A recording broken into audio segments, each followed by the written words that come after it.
Some would argue that all film is politics and all humor is pain, but dark comedy requires a general understanding of the current zeitgeist to get the nuances, brilliance, and most importantly, the comedy and crisis of which is represented heavily in the condition and confinements of the body, through making light of the socio-political perils of age, gender roles, and sex. As Edward Russ states in Filmish, the body is a powerful symbolic force shaped by culture and society, which is the foundation of dark comedy. In Francine McDougal's Sugar and Spice, a tight-knit varsity cheer team decides to rob a bank when the captain gets kicked out after being impregnated by the head football player. The film was written, produced, and directed by women, made to highlight the absurdity of the expectations of specifically young women. I'd like to get into some Susan Bordeaux. For women associated with the body and largely confined to the life centered on the body, both the beautification of one's own body and the reproduction, care, and maintenance of the bodies of others, culture's grip on the body is a constant, intimate fact of everyday life. Sugar and Spice stars are the highest rank of stereotypical high school politics, varsity cheerleaders, who must always symbolize the peak of sexual attraction, hot children. Should hot and children be next to each other in any context other than wholesome summertime activities? No! See, that's why it's dark. See why that's funny? Our star cast is symbolically and physically representing the ideal reproductive figure, then expressing our overall disdain for their reproduction. It's funny that we want women to exude all elements that have to do with babies, then abandoning them when the pregnancy comes. So now that we have covered a film that leans into expectations, let's explore a film that subverts many of the same ideals and ventures into darker and drier comedy.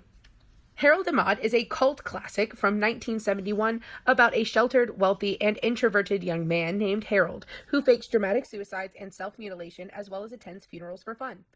At said funerals of strangers, might I add, he meets Maude, an almost 80-year-old vibrant woman in love with life and chaotic good.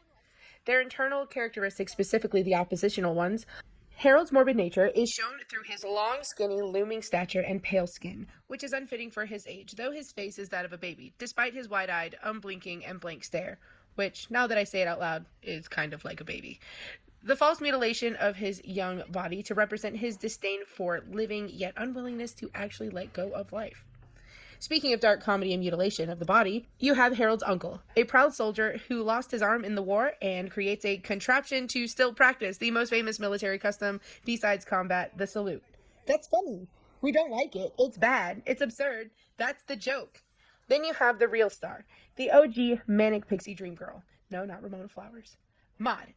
As described by Faircloth, an attractive, well-proportioned woman whose red hair encircles her head with braids, and may be the only female character in American cinema to have a romantic sexual entanglement with a man approximately 60 years younger than she.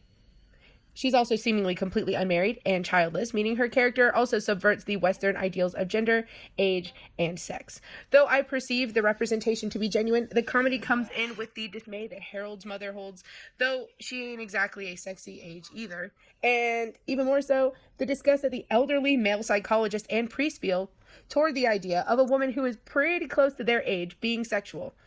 The humor is dark because women's bodies truly are treated as disposable after a certain age, while men get to explore their sexuality their whole lives, often glorified with younger women. If you didn't know these things about society, the entire premise of the film would be lost. If you casted Maude with someone like the leads of Sugar and Spice, moments like this would make no sense. Well, there's no question.